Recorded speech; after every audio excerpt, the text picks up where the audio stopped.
What's up, everybody, and welcome to the Football Boot Hour here on the Boot Wizard channel with, of course, me, James Boot Wizard himself, and joined, as always, by my podcast partner, my co-host, the Lockhart Boot Blog. Andrew is with us. However, we also have a very special guest with us today.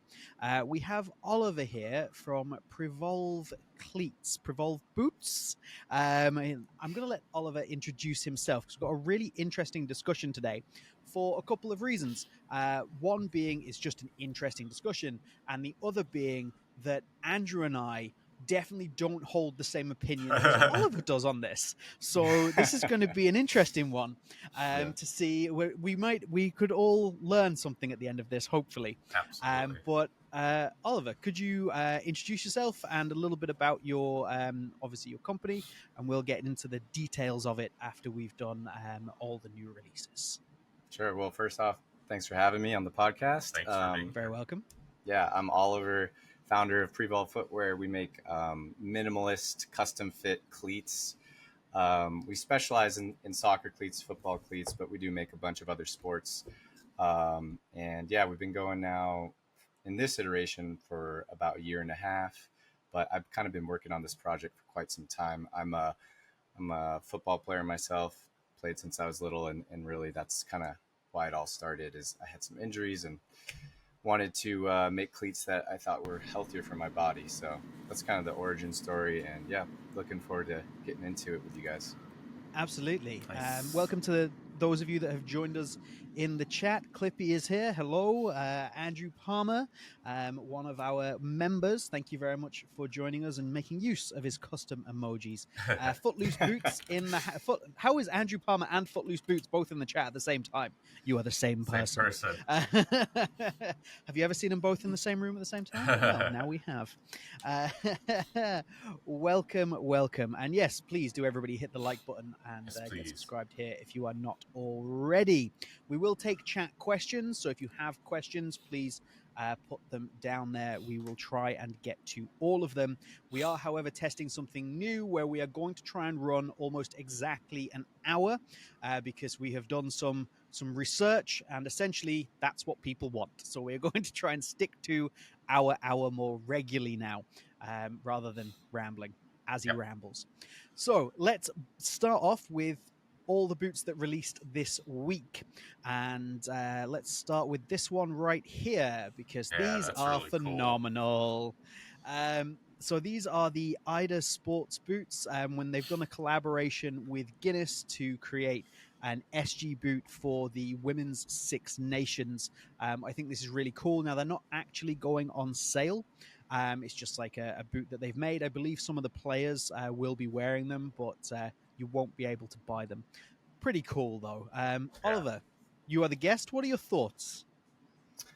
Well, I really like the colorway. I mean, it's an interesting company too. The fact that they're just focused on women's cleats, and I think it's kind of interesting because there is some difference, some variation between men and women. So, but as far as the colorway, yeah, I think it's sick. I was actually just in London and everyone was drinking Guinness. So, but yeah, I don't think they could have made it brown. So yeah, I like the colorway, the shine of that purple's pretty nice pop with that base plate. I think overall pretty good. Nice. I'll bring up our tier list so that we can decide where we're going to put that as well. Andrew, what are your thoughts on the boots themselves? Great. Yeah, those are so good. Really, it's really tastefully done. It's not over the top with logo and branding and stuff. So yeah, it could have ended. Oh, that's not the right button. I pressed the wrong button. I pressed the wrong button again. Hold on. One of these days. There we go. I think for me, just for like a little bit of innovation, it's kind of cool. The never settle little piece of text makes me laugh. Nice detail. So I'm happy to stick those up in great. What do you reckon, Oliver? What's the tier list again? Hold on, let me get that back up for you. That's all right. It is great, good, meh, bad, and awful are our tiers. Yeah, I'd put it between good and great. It's definitely up there. I think they did a really good job. Yeah. Nice. Clippy says you have to let the boots sit for a few minutes before you can use them. I like that. Okay, next up we have Umbro dropped a couple of new colorways in their Taco and Velocita Matrix boots, both of which I think are fantastic. It's a lovely shade of blue. Yep. It's a fantastic white base with the blue. I think Umbro have killed this. Ollie, what are you thinking? Yeah, I mean that knit texture, I love that. Just like the 3-dimensionality of an upper like that. And then colors are very simple. I mean, I think that's for, a certain type of player that maybe wants something a little more basic with their colorway. So I think a lot of people would be very happy with it. And yeah, I'd probably put it in good for me. Good. Andrew, what do you reckon? Yeah, good works. Yeah, I think good as well. They're not quite a standout, but I think they definitely are clean enough to belong in good there, which is nice. Moving along, that's a terrible picture, so we're going to use this one instead. There we go. So we have the Teamgeist Predator, which also came as part of a pack with a ball, so you could also buy the ball. Now, this is an interesting one because it's white and gold. It's white, black, and gold. What's not to love? Looks fantastic. Teamgeist little throwback in there, which I think is cool, bringing in the logo, a little bit of nostalgia.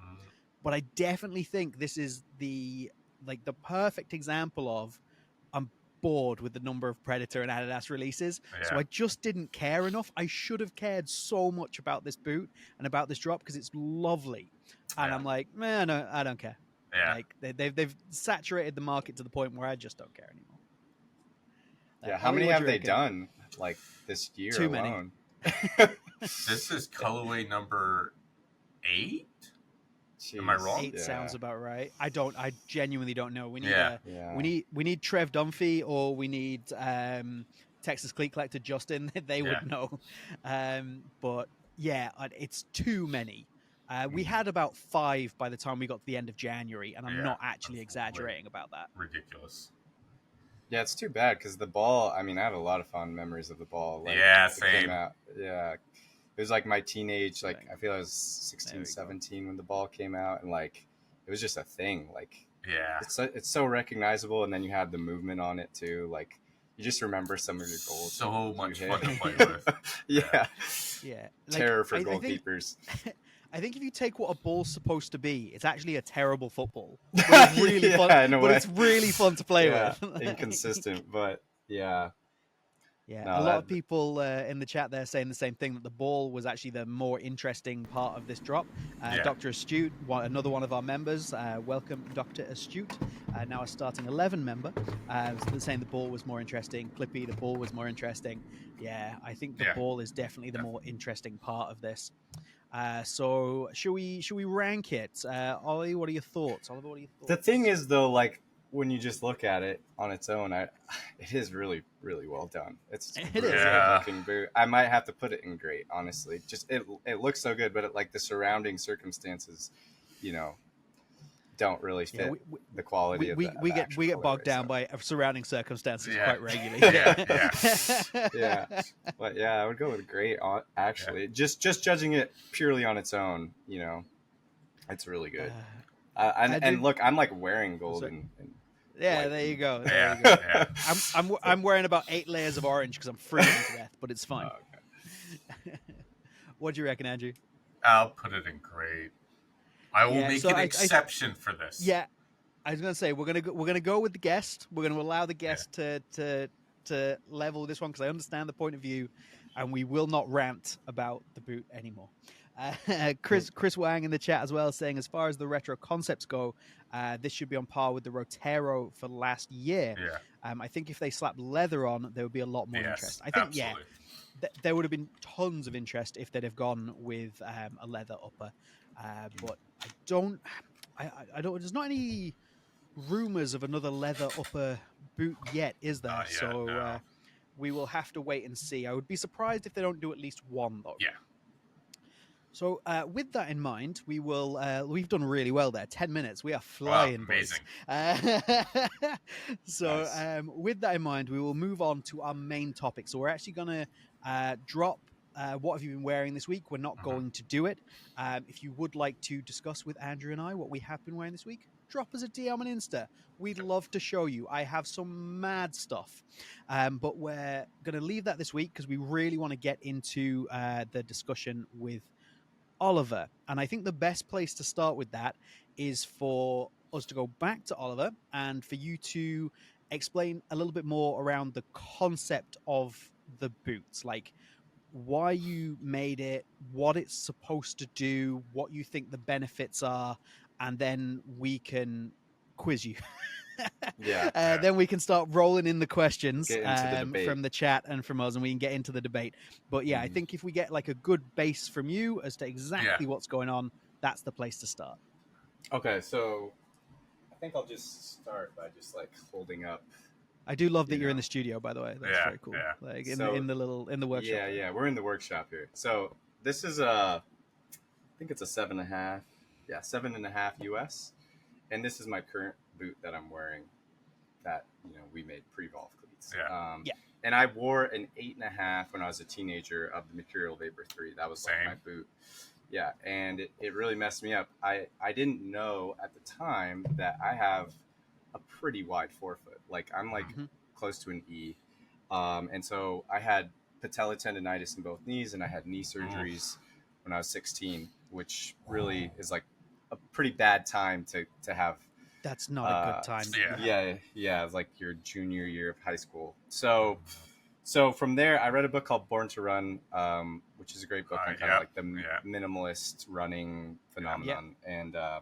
And I just started cutting up my cleats. That was the first thing I did. I would just cut the arch to make that more flexible. Because these, are just extremely stiff. There's a carbon fiber midsole in those. Yeah. Probably one of the stiffer cleats out there, to be honest. So it's the opposite, actually, of what you've been doing there. Yeah. So and all this I didn't really know at the time, right? I'm an Arsenal fan. I was watching Thierry Henry, got the boots, thought they were the shit, thought they were the best, didn't realize what they were doing to my body. And so over the past, I guess it's been 15 years since that happened, but I kind of have been working on this project in and out. I've had failures and come back to it, but I basically took the 3D printing concept I knew about 3D printing and merged it with minimalist footwear and with cleats. And those came together, and I've been just kind of working on it since. And the two major differences between our cleats and this cleat would be the wider toe box and then the more flexible cleat plate. And then as far as what we're doing now, so the cleats are entirely custom fit. We require a foot scan, which you can do on your phone with a couple photos.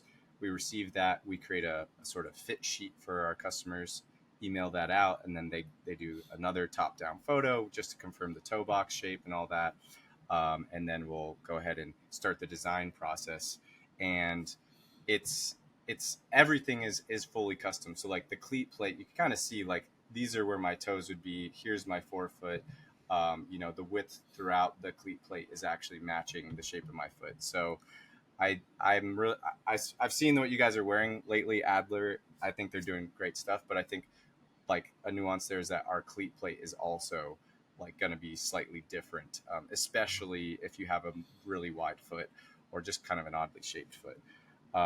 So that's what we're doing. We're also 3D printing everything in the US and assembling here. So it's kind of a small operation, just kind of getting going. We've done about 150 pairs over the past year and a half. So yeah, we could get into the nuance of the performance aspect. I think that's probably where you guys differ the most from me, maybe in like the toe box shape, and maybe also the midfoot stiffness. I think there's room to have a healthy discussion there. Yeah. I don't think it's black and white. I think that it never is. No. And there is a bit of a trade-off here with having a more what I would call healthy cleat. I think that you're integrating your feet into your athletic movement a lot more, which, if you have knee problems, if you have some joint problems, I think in the long run that can really help you. But it's a learning process. If you've been wearing normal cleats your whole life, you're going to be used to that stiffness and relying on the boot for all the movement. And so, yeah, I think like people need to know if they're going down this route. It's not like you just put these on and all of a sudden you're going to be faster or something. No, that's you'll probably actually be slower initially. Like there is a serious kind of transition period where you have to re-strengthen your feet and re-strengthen and train your body to understand how to move everything together. So, but one thing I should also throw in here just is that we make these toe spacers. So these are also custom fit, will fit in the toe box. You can either wear this full set or we have this like single big toe spacer, and that fixes a lot of the issues that you would normally have with a wide toe box, is that you can kind of slip around and not have that quick cutting. So we provide that as an add-on for people who want like a tighter fit in the toe box. And I think for performance, that's pretty important. So that's part of our package. But yeah, feel free to jump in, or, you know, where you, what like freaks you out about this the most. No, get the information from you. Yeah, the first thing that I definitely appreciate that you've immediately pointed out that this isn't something that you can just jump straight into, because I suppose my first concern or like thing with them is that I'm like, I totally get the concept. Like you're relying on your foot strength and having strong feet to be able to do this, rather than relying on the boots themselves. It's the same. It's from the book you read. Like Nike built the whole free shoe off this idea, right? So I totally get that, but I do think it's very important to make that point that like you can't just step into them. Like I feel like there is some kind of foot strength training to go on there. So I absolutely appreciate that you went straight there, because that was my first question. Yeah. So that's like the main thing. Sorry, just to quickly go into the chat there for just a second. Marco, yes, we've seen them. They're in my hand. We'll talk about them at another time. So that's fine. And DJ, for some reason, your other YouTube doesn't work because it says that it's a deleted YouTube channel. Just so that you know that as well. So DJ says it's the shape that freaks him out. So maybe we start with that. We start with the toe box shape, because it's probably the area that I personally am least against, because I do struggle a little bit. I don't think I have a wide forefoot, but I do struggle a little bit in the toe area of kind of getting a little bit cramped, because like you showed with the Mercurial there's an awful lot of tapering and pinching. So I do struggle a bit with that. So I wouldn't be against like that wider toe box. But from a performance point of view, there's something in my head, and I think it's what DJ is getting at as well, that shape kind of freaks me out to go and play like football. And is there like an adjustment period to that? Yeah, definitely. I mean, I think, you know, just from wearing slightly different boots, like there can be an adjustment even when it's a small change. So a bigger change like this, yeah, it takes 3 or 4 weeks at least till you'd be comfortable, and kind of like, you know, your proprioception of where your foot is kind of matches in your mind where your actual foot is. So dribbling, I think, is probably the thing that takes the longest to get used to, and is also maybe the one area where I would concede that having a really narrow, like push together toe box might make some little touches easier, just because you have like less shoe to move around the ball. So I would concede that point, but I think there's other areas where you gain things. So it's kind of like, it's just a trade-off thing. But like, for example, I mean, even just controlling the ball out of the air, you have a slightly wider toe box, it can actually be a little easier to control the ball out of the air. Or striking with your laces, you have a little more area to hit the ball. So, you know, there's, again, pros and cons. But I think it's something that you do get used to. I mean, I've been using a shape like this for a while, and for me, it's just normal. But yeah, I think the other thing I just want to mention too is like, we do try and understand where you're at. So we do like collect your foot strength level, we call it. So if you're at like a lower level, we actually will make the toe box a little narrower. And if you're like more advanced, we'll widen it out a little bit. And then the same thing for our stiffener plate. So we also will kind of change the thickness based on where you're at. So like if you're used to a stiffer boot, then, you know, you'll have a slightly stiffer boot. It'll still probably be more flexible than what you have. But so yeah, we really are trying to meet people and like just kind of like nudge you in the direction of maybe getting your foot more involved with your movement. Because I think people just underestimate how sort of miraculous your feet are, and like what a beautiful, like complex engineering system it is. Like it can do so much for you, but we kind of, I don't know. I think it's just the general shoe industry right now is like a little bit anti-foot. Like we're going to make the shoe do everything and your foot doesn't need to do anything. And I think you're just leaving a lot on the table. Like the foot can actually propel you forward. It absorbs impact. It can give you better tactile sensation where you are in space. So that would be, my opinion at the moment that, shoe industry needs to appreciate the foot a little more, in my opinion. I think that's fair. Andrew, do you have a direction you want to go? A lot. So, like the first question I have, or the first thing I kind of want to say is like, I guess this question: do you think? Like, I think one of the things that's missing from a lot of brands, and you've mentioned a lot, it's like the shoe does all the work, yada yada yada. Do you think that athlete education in general needs to be better about the foot? Because I like one of the things I find is again, a lot of people's feet are very weak because of like shoes are bad for you. Shoes are bad for your feet. Just end of story. Casual shoes. Most shoes are really bad for you. Your feet are not designed to normally wear shoes. Soccer shoes are no exception for the most part, you know. Mm-hmm. And the amount of people I've seen stuff their feet into materials who shouldn't be wearing them.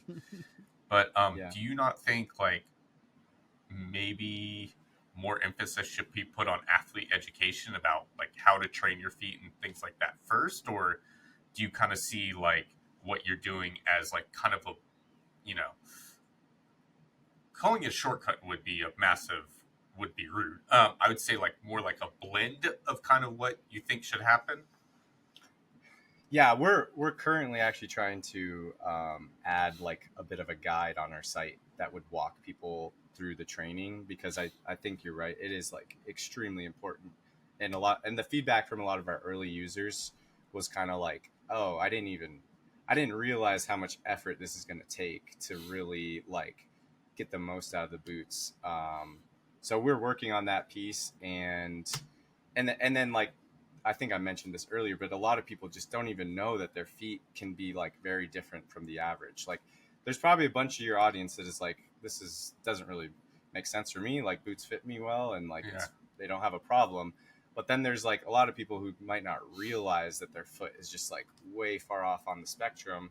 And like, it's just the average shape is just not really meant for them. So yeah, I think just education about feet in general. And then like the training, there's so much training you could do for your feet because it is such an intricate organ, like the toes and the arch and the Achilles tendon and everything kind of cohesively working together. Like it's, I don't know. I think it's a whole world of like how to make strong feet and athletic feet. That is like, you're never like, I had zero education on foot strength. Nobody's teaching about, like, I don't know if you've heard of the book Football Biomechanics. No, I haven't. Okay, so they go pretty in depth about like how the body works and like what football boots kind of don't do. Mm-hmm. So like, it's interesting because I think they're having these conversations on like at a professional or educational level, but none of it. Well, you know why? It's because of money. It's not filtering down to the game itself because people don't want to spend the time or the effort to either educate or create product that will benefit players more.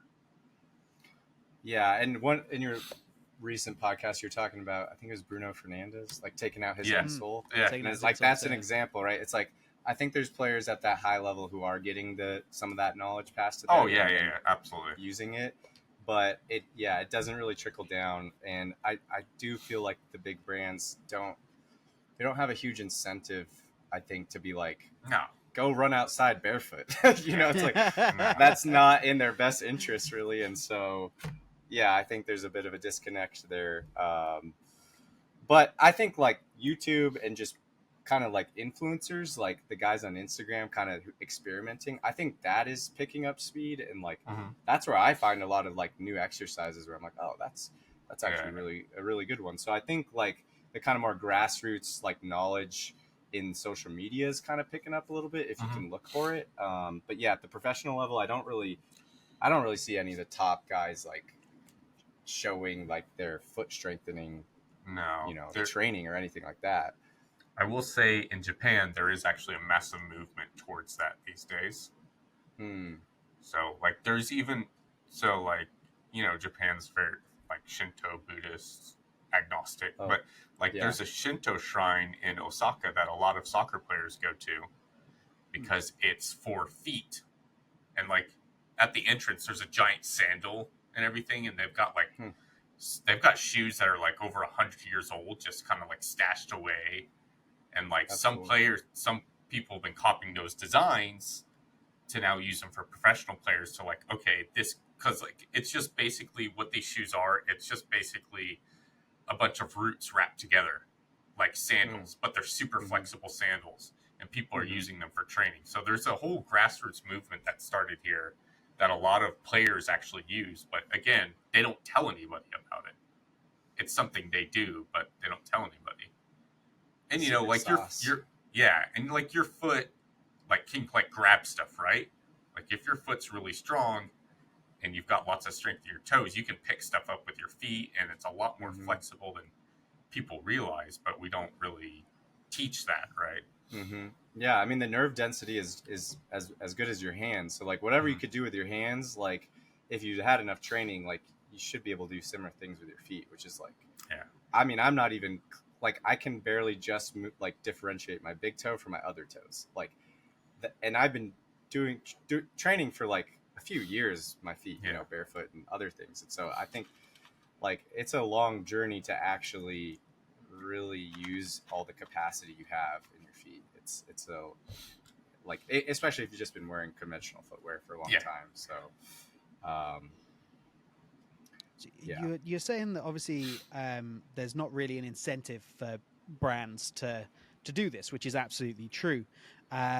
But at the same time, do you think that one of the reasons that they're, not seeing the incentive is because they're looking at it and going, well, we can't provide a performance benefit with this? And I'm not trying to get your cleats here, but for example, you can literally put things into boots where you can try and show measurable performance advantage. So for example, power transfer. So the power transfer through a stiffened sole plate with a carvo insert or something is going to be like more than what you can get through the boots that you make. That's just subject of design. It varies between boots. A carvo or a carbon insert is at one end, you're at the other end, and that's completely fine. But for a brand to be able to pitch that, they're literally having to pitch, this is going to provide you with power transfer, whereas this is going to require you to retrain your feet. How do you try and kind of bridge that gap and convince people that this is actually a good idea when there's not a measurable performance benefit, there's not a noticeable performance benefit, and there's an extra amount of work involved just to be able to transition? Yeah, I mean, I think I would attack it from like the injury prevention angle. Like, I mean, you look at some of the ACL injuries that happen on the field nowadays, and like sometimes they're like very confusing. You're like, the guy was just jogging, and then like his leg turned a little weird, and then he had an ACL injury. So I think when you put like a really stiff plate like that, there are these immediate benefits, but you're kind of playing with fire, and you don't have the feedback that you'd normally have of like where your body is in relation to your feet. And so I would say like, I mean, I don't even, we're working on getting this on the site, but it's like longevity is kind of like the secret, like performance benefit or hack. Like if you can play consistently, year round, you're going to improve, in a lot of ways, maybe not like the straight line speed kind of thing, but in other subtle ways I mean, you guys are good players, like at the end of the day, a lot of the game is about decision making. It's about like your tactical knowledge. Like, yes, there is the athletic component, but I think there's other aspects where it's like if you're on the field and you have the game time, you're gonna benefit a lot from it. So I think we would take that angle, and then Yeah, I mean, we are open to moving things in that direction too, like adding stiffness if someone requested it. We're not like it has to be pure barefoot shoe, and maybe you have your training pair and your game day pair. So we're not like ideologically like has to be like that. But I think yeah, and I think also like I think a great example to look at is the like super shoes they have in marathon running. Yeah. Like that's a very clear cut example of like those shoes are like adding so much performance. They're like banned, you know. Yeah. But I think that there's a lot of risks that you take on when you put a shoe like that on. Like if you sprain your ankle in that shoe, you're really messed blowing up. your ankle out. Yeah. Yeah, and I also think like the guys who are repping those boots have been actually they started their career training barefoot. Like they have kind of built up a foundation of like really good form and technique. And so I think like there's a bigger picture there that's not always really told with the professionals of like why they can actually pull off a shoot like that and why it can add those things at the end of the day because they put in the work at the beginning. Um, so that would be my response, but I think like that's a more nuanced thing that doesn't get, it's not as easy to market, you know. And we're working on that. We're trying to figure out, you know, how do you approach people at the right level and not sell them something that's untrue, that, you know, really tell them the truth, but like yeah, convince them of this is actually long term going to be a better solution for you. I mean, that's at the end of the day, like I just love playing soccer. Like I just want to play as much as I can, and that's where the boots came from. And so I'm trying, you know, trying to help people do that. And I don't know. I think that those like Adidas and Nike, like I think they started that way, but I don't know. I think at some point they've kind of they left the like it's purely about helping the athlete, and they've become kind of yeah. You guys, Yeah, you know there's that. there's no doubt they're not doing things to help the athlete. They're doing things to sell more shoes. Like Yeah. that's what they're doing. We completely completely understand that. Mm-hmm. With regards to obviously again, you're trying to. I like where you're coming at this from in terms of like we kind of have to meet people, right? Because Mm-hmm. it does really feel like we're two ends of the spectrum here, where we're going with like maybe Halo boots, the Ultra Carbon, for example, and what you've got. There's two completely different ends of the spectrum, and where most boots are sitting at the moment in terms of their shape. Look at the Predator and the way that pinches, and the volume is so low through the toe to the point where I recommend people to buy half a size bigger because they're just they are too small and tight. So it's two very different ends of the spectrum. My concern would be like, say for me personally, so I'm nearly 40. I'm not playing at any reasonable level, and I am not in let's just say I'm not athletically fit right now. So, but I love the concept of what you're saying here. My concern would be that I could go ahead, I can obviously pick up a pair of your boots, and even if we were to kind of compromise a little bit, I feel like I would be putting way too much like force, because obviously a lot of what these sole plates particularly can do is they can just absorb a lot of force, provide a lot of stability. That's the problem per se in your eyes, right? Because they're providing all the stability. Your foot's not doing it, but it also means they can just absorb a lot of force. I can cut really hard. They're going to absorb that force. I don't have to. So that transition for me, as a below average old man that's due to have 10 injuries anytime soon, the transition would just be like insane. So is there a point where the education that you're providing has to come first, which unfortunately for you is potentially an issue because it's not helping you sell boots? You're not building your brand or building your product. What is the way to transition that for you? Because for me right now, I don't think I could make that transition at all without already doing 6-12 months worth of training to get me to that point. And how do you convince people that that's worth it in the first place? Yeah. Okay. So I think I've maybe answered this in two ways. I mean, first, we're working on kind of a more comprehensive training plan. I think I kind of mentioned like where you could just go to the site, you could put in some of your athletic history and maybe do your foot scan, and then we'd kind of give you this training plan of like where you're at and where you could reasonably get in the next 6 to 12 months. And that would be without ordering the cleats. That'd just be kind of like a way to get the ball rolling.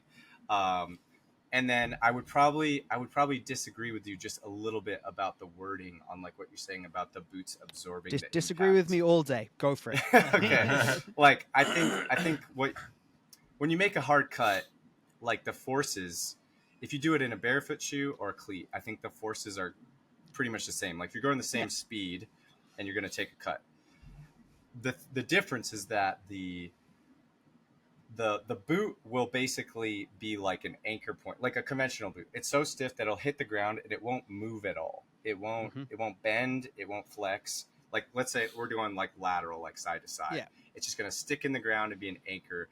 And the forces are still the same. They're just going to go into your body in probably your knees, your hips, and your back. And what I'm saying is that in the minimalist cleat, what will happen is that because the boot can actually like torsionally flex a little bit and just in general, kind of all directions, it can kind of flex more. Your foot actually, if you want it to be an instant cut, your foot is going to have to like, it's like almost like you're turning your foot into a fist. You're like flexing everything and you're using your foot in a more, it's not going to be as instant, but it's kind of like, it's like pushing off a little bit. It's hard for me to like verbalize this, but I'm thinking about it with my feet right now. It's like you're using them almost like you're jumping off the ground, and that takes a lot of coordination, skill, and training. Like it's not something you just know how to do. And so, but I think like what that's doing is now your foot is actually absorbing some of the impact. So that instead of your joints having to take everything, your foot is actually getting a little bit of that.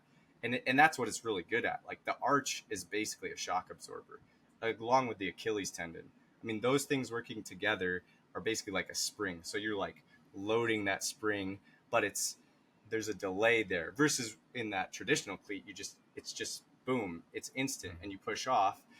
But I think that now you're loading your joints more. So you as an older guy, I would actually say, your feet aren't going to be quite ready to do that at a high level, but actually for the rest of your body, like it's going to lessen the load a little bit would be my, like, I think you could get there. And I don't want to overpromise. Like it's something that you kind of have to feel out and gain the body control to really, do well, if that makes sense. But I think long-term, it actually would potentially extend your career. Yeah, I think what you're saying and kind of where we're at is very like it is kind of the same point that you are like I'm dancing around it asking you the same question, but essentially it's long term. This is a solution. This is not something that's going to work like immediately. You can't really just step into these cleats and go for it, but it's something you have to think about as a long term solution to not just foot problems, but multiple problems, hopefully, in order to assist with injuries and various issues such as that. Yeah, I mean, and if you don't have a serious injury or if you don't have wide feet, like that's kind of our in right now. Like those are our customers, people with really wide feet or people who've had a lot of like sports injuries and have kind of like seen the benefits of just going out for a barefoot walk even, and then the next day, like sometimes that's enough to kind of like trigger people to being like, oh wow, like there's a lot of muscles in my feet and my lower leg that are like really sore. I've never even felt that before. And so I would push people towards that. And that's kind of like what the training program is going to be like kind of introducing people to this whole world of like what your feet can do, what they're capable of. And I think if we don't have that like starting point, it's pretty hard. Like I'm not expecting us to be like mainstream anytime soon, but like I actually think what will do that is kind of circling back is like if a really high level athlete started kind of wearing more minimalist shoes, like publicly, and like also performed really at a high level, like that would kind of, to me, that's like that would open a lot of minds that are kind of like completely against this. I don't really think like any really high level guys have done that for what I've seen in any sport, really, like be it basketball, American football, whatever. It's like, and I think it's also because there's just not a lot of options. Like we, among with like maybe 2 or 3 other very small brands, are doing this right now. So, it's still early, I think. But that would be like I'd love to work with an athlete at that level and be like, let's get you there. But yeah, hasn't happened quite yet. So Phone's Would there always be on. Huh? yeah, I'm interested by the like the stiffening kind of plate that you had there to kind of modify the stiffness of the boot. This is just like conceptual idea, but would there be a way of essentially gradually changing that in a boot that had been purchased? So, for example, like I could buy a boot from you, and then there'd be a way to gradually reduce the stiffening through it, so that almost I've got like a way of transitioning Yeah. myself from what I'm currently wearing out to something like that. Yeah, that's interesting. Haven't done that, but I think what we would do, this is our insole. We would just build in like a stiffener plate into the insole, and then have the insole interchangeable. Right now, we just do it through the plate, and but yeah, that's actually really, I hadn't even really thought about that, but that's an interesting idea. So that if they were, yeah, like I that's take a lot 10%. cheaper. Thank you. No, I mean that's really great, and even like for what I was saying before, like a practice pair and a game day, Yeah. you could switch them out pretty easily. So yeah, There you go, in the right Andrew. place. I'm gonna have a look in the chat here. Do you have any other anything Yeah, else you yeah. want to I get don't into there, know, Andrew? Yeah. Oliver. I don't know if you've seen here, like, it's really popular to wear like the toe socks Yeah, for play. Yeah. Like, So there's good. a lot of, yeah. Like Tabio is a huge brand for that, and they don't even sponsor players, and yet like the men's national team for Japan, I think like at least I half remember of their that, squad wears their stuff. I mean, there's a player at Angel City named June Endo, and every time she gets a new pair, she posts about it. But it's like they don't sponsor anybody. Like they'll pay them for appearance fees and stuff, but they don't sponsor anybody. So like that's kind of a way here how they kind of solve the toe spacing problem. And those definitely take adjustability. So I can imagine similarly, but like obviously with a more custom level, like your toe spacers are something that people would have to get adjusted to. Yeah, I mean, that's currently what I wear. Will be like Injinji is the brand I wear. I don't know if you've heard of them, but I'll wear Injinji with the single big toe spacer. So I'm getting like a little bit between my other toes, and then this added width for the big toe. But yeah, I mean, I think toe socks are great because I don't know, it's toe spacing at like a more minimal level, and I mean, it does take getting used to too. I kind of forget because I started wearing those so long ago, but like a lot of people like don't really like things in between their toes. It just feels odd.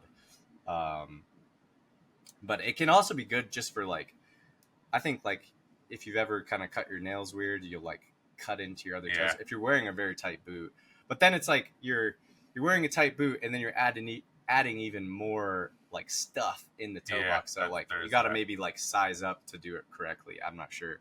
Or width up for like, cause okay, so I don't know if you've seen Adler does custom boots right now. Yeah, I've been seeing you guys talking about their boots, so and I think it's great. This is the regular width. Okay. All right, and then this is for my foot shape. Oh wow. Yeah. So did you just request a certain area, or how did that? I requested. So right now they offer wide, regular, and narrow. And I requested narrow because the shape for my foot isn't super narrow, but the shaping I like to have is more like this. And I wear similar to you. Like there's the tabby socks where just separate the toe, the big toe. That's what I wear for mine. And I always feel like they perform better. And Adler actually makes their own. But I think one of the things they seem to be doing, and I'm obviously not going to give anything away, but they are going down this custom route where it's like they're kind of starting to push more custom fits for people, and it's like it's smart too. Yeah, and I think that's the future of the market. Honestly, it might not come to pass, but that's what it needs to be. And so, like, this is one of their other boots. This is a standard one where they have pretty flexible. Yeah. So you can order with or without a midfoot shank. Now, I prefer to have the midfoot shank. Mm-hmm.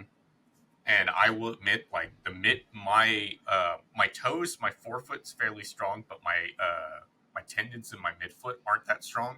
So I need the extra support. I mean, I'm sure this is their insole, for example. Does that have a plate on the bottom, or is it just? Oh, okay. No, it's just no. What they use is even in their really flexible boots, they still use a Carvo midsole. Mm-hmm. Mm-hmm. So, but what they do is whether or not they add the shank. So, like, this doesn't have the shank, so you get that flexibility. Yeah.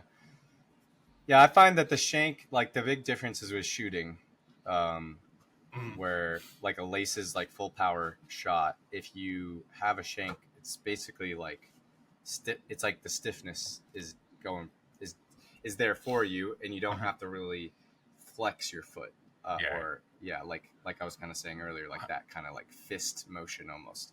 But with our boot, you kind of have to do that to shoot properly. I don't know if you've ever seen, and it's come up more and more recently because people are kind of looking back at this boot and going, hey, wait, actually that boot was amazing. So Puma made something called the Evo Power. And the first model, it had stiffening in the midfoot, but the forefoot had no stiffening. So it flexed back and it flexed forward with your foot. So when you shot, it allowed your foot to flex naturally. Mm-hmm. And they were saying, through, we did testing, and we actually found that if you let your foot flex more, you can hit more powerful shots. Yeah, there's a bit of research on that, actually. There's a paper about, like, with barefoot actually ultimately being the best for, power. Like, the fastest shots were barefoot, which kind of is a little surprising. But I think also just weight on your foot. Like, you can swing your foot faster if there's not a lot of weight. But I think that's a technique thing, like, that you have to learn as well. Absolutely. How to hit a ball properly barefoot. So, Yeah, I mean, it's kind of just going back to that question of, like, are you going to have the boot do the work for you, or are you going to have your foot do it? And I can understand the just kind of wanting the slightly easier route. Like, for me personally, like, it led to a bunch of knee problems. And I just was like, if I'm going to play, I need a boot that's going to let my feet work more. So you would have a great conversation with some of the guys at Adler. Yeah, I really respect what they're doing. I mean, and just having people have to buy it first is like, or have a normal pair first, right? You have to buy it, and then you can do the custom. It makes a lot of sense because I'm like struggling with these with fit with custom often. orders and stuff. And like I mean, we have a guarantee, so like we're gonna make it right. But people's feet are not only oddly shaped, but they also like move differently, and kind of the shape will change when you're running, and so it's very hard to actually get a proper fit running in the gait, toe box. all of that. So pronation, I respect it, man. And I think that's part of the like reason why a lot of the other brands haven't done custom. They've like maybe looked at it and like it's not worth the headache. Like it's a difficult problem to solve. Sure, got to appreciate that you're at least trying. So I have one thing that I want to ask if we have time, but I want to fire through some of the stuff that the guys have been putting in the chat here. So we'll start with Matt. Welcome, Matt. Thank you very much for joining us. Another one of our members. So Matt wants to know, with 3D printed components and the stress we put through the boot itself, how are the boots for longevity? What should we expect longevity-wise? Yeah, so we're guaranteeing 250 hours. That's like kind of our current warranty, which is, I think, close to a season of like amateur play. But it's again, it's kind of a difficult one because it changes so much between people, their play style, the surfaces you're on. But I mean, the most iterations and the most testing has gone into our cleat plates. So that's actually not what generally has been wearing down. Our upper has had more issues lately. So um, it's kind of something that we're just on, like, currently always iterating and trying to improve. So it's the downside of 3D printing is, yeah, the parts are a little weaker than like injection molded or traditional manufacturing, but we can iterate very quickly on design and materials. So yeah, I mean, I would say they're on par with, like, I think you guys know, like the top tier boots nowadays, like, aren't lasting very long. Like, so if your boots last a season, that's about the same as you would expect from any boot from any of the big brands. Right. I wouldn't expect, but I wouldn't say we're gonna last as long as maybe like that Adler, which has a lot of craftsmanship and leather on it. Like, our materials. Yeah, this is 2 years old. Yeah, I mean, it looks pristine. And like Copas and like Puma Kings, like, there's certain boots, just the construction, the materials are just gonna last a very long time. I think we're doing better than kind of that top tier, but we're not quite at that level. But we're trying to. Like, I would love to have it where our boot is lasting people years, and then we can have like the plate system that James invented. Yeah, so that's the goal. But yeah, basically that's where we're at. Nice. Dr. Astute here with an interesting kind of question. So, talking about obviously the rocking and the motion, says, like, I'm assuming you've seen the F50 Plus with the light strike pods and needing to get used to learning into cuts to better utilize the tech in the shoe. Do you think that's like a similar idea? So the F50 Plus has a pod down either side of light strike foam. Now it's actually, in terms of the actual plate, it's completely the opposite of what you're doing. It's got 2 carbon plates in it, and it's about the stiffest thing you'll ever find. But it has 2 soft pods, one on either side of the boot, whereby if you cut hard either way, it actually rocks, and you kind of have to get used to that. Do you think that's kind of like a similar idea, or is that like way off? I mean, I think it's similar in that it's going to take some time to adapt and get your foot used to it. But I think it's different in that it's, in our case, it's the foot doing all the work rather than the tech. So, I mean, there's similarities, but it's not quite the same. Not quite what's going on. Because you don't have like sensation in that pod. You have sensation and nerve density in your foot that can give you information that's valuable in that cutting motion. So, I mean, yeah, personally, I wouldn't like it, but it's an odd sensation. I'll tell you that much. It's a strange one. If mine are over there somewhere, I've been testing them recently. But yeah, it's a. I'd have to look at it a little more, but yeah, I don't dislike it, but it is a weird one to like plant and really kind of push down. And then they didn't put any laces in it because they went for aesthetics. They went for aesthetics instead of performance. Okay, here's a question I have, actually. Have you ever thought, like, maybe about making, like, I don't want to say beginner cleat, but something that's kind of like halfway, that's more widely, like, it's more standardized, where you just like bang these out and like, okay, if you want to wear our cleats long term, try this cleat that we make short term. Yeah, I mean, kind of like what Adler's doing a little bit with the custom route, but then having a standard beforehand. Yeah, so we're kind of this year going to be scoping out potentially partnering with a like more traditional factory to just, I mean, one, help with our current orders, but also I think to possibly introduce something like that, a more standardized model and maybe some more traditional materials. So I feel like that's where you can hook a lot of people in. Yeah. I mean, it's not easy. It's not easy. It's so expensive to. I mean, like, you know, because I'm working with Adler, the big thing I always got asked is bigger sizes, because Japanese feet are not very big. They only go like the shoes were only going up to a size 10 US, even though they run long. But like, you know, adding just one extra size is thousands and thousands of dollars in lasting.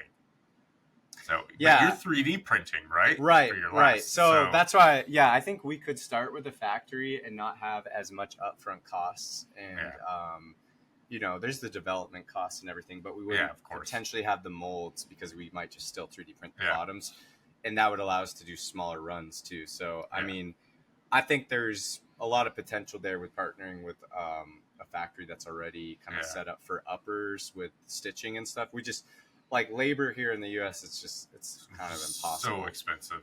Yeah. So, we're looking at a few different places where that could make sense. And there's a couple other brands that are working on that too for minimalist cleats.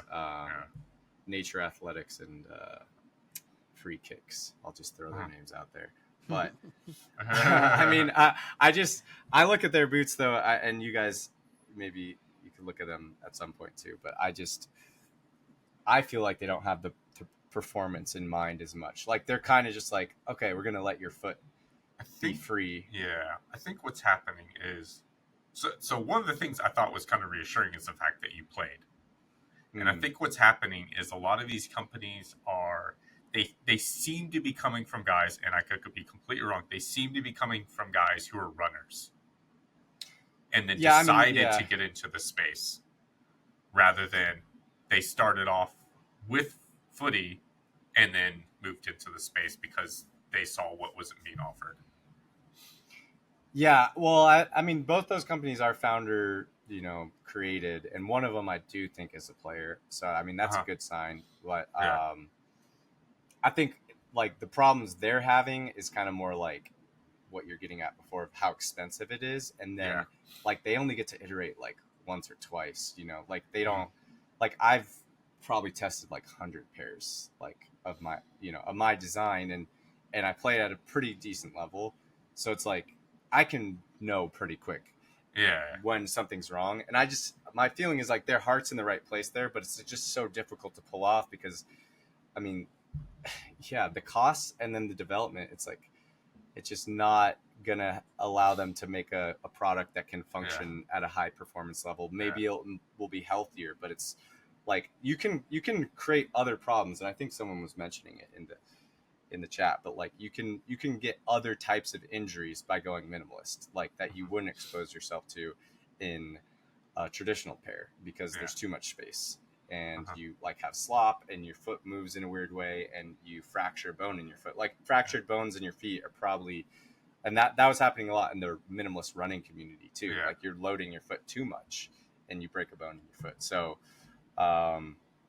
it's not a simple road to making a shoe brand. And I think those guys, I mean, I'm not like, I don't want them to fail because I think it's good to have competition, and well, it's weird. I think it's also weird if you're the only person doing it. Yeah. Because it looks less like, oh, there's this guy doing this thing. Is he insane? Versus like, oh, there's several companies trying something new. Well, you have to having met the guy, the head of Adler, like the head shoemaker, you have to have just a little something there that's, people meet you and go, wow, you're nice. Something off about you. Yeah. I mean, I think that's true for kind of getting into your own whatever. Like you guys have a little bit of that with boots. Like I can see it, and I love it. Oh, I do not deny that in the slightest. I'm like the amount of knowledge you guys have. You're like, oh, that boot, that colorway, that. Yeah. I'm like, oh, that's insane. Like, I mean, and that's cool. I think that's what makes us interesting as humans. Yeah. When people kind of have definitely. that passion. So. Yeah, absolutely. I just picked up my F50 Plus there with the light strike. Oh, that's the rocker thing. Huh. So, there's one on either side, and so it's designed as like obviously something that kind of just squashes, and it does work, and you do feel it, but it's a really odd sensation as you push down on either side, and it kind of like pushes you in. But it's, pardon my muddy boots, I was literally testing these today, but it's literally the opposite of what you do, right? Like in terms of like stiffness and stability, there's 2 carbon plates in here, and these things are crazy. They're a bit excessive. But you've been getting used to it, like over. For sure. And I like as much as he's reeling you in. He's reeling you in. He's like, oh, you got used to it though, right? Then maybe you could get used to this. So there's two things. Let's go the opposite direction. So one is that I like, because I obviously wear a lot of boots. I literally can be wearing 2 different pairs of boots a week, just to test them and stuff. I get used to boots very quickly, like, because I'm Yeah, like, you can okay, adapt it's kind of just quick. Yeah. I can adapt very quickly. This is a little bit different because, of course, it's a. If I was to step into, for example, yours, I'm not just adapting to a different boot style. I'm adapting to an entirely different way that my body is working. And then personally, I have a real issue with like the performance of boots that don't have that stability. Like I hate boots that bend in the middle. It just doesn't work for me performance wise. It drives me insane. So it really would take me a little while to kind of get used to that. But with that said, we are going to kind of call it there, because Yeah, we are, like sorry, I say, we're going to try and hit that hour. Yeah. And if there's just anything else you wanted to add, Ollie, like something else you want to tell us, direct people to your Instagram or anything like that, and we will call that a day and say thank you, a massive thank we you for coming really on and appreciate discussing you that. coming on. That's super interesting. This was way. This turned out way cooler than I thought. I didn't say. I'm not gonna say you weren't cool, but like, it surpassed my expectations. Oh, that's good. I'm glad. For sure. Yeah, no, really appreciated it. I feel like we could talk for 3 hours, but no, we could be here for another 2 hours. Yeah. And we'll get you. You can come back on at another point. Yeah, We'll we'd love to have you back on. Yeah, we'd love to have you back on, and we'll do something else.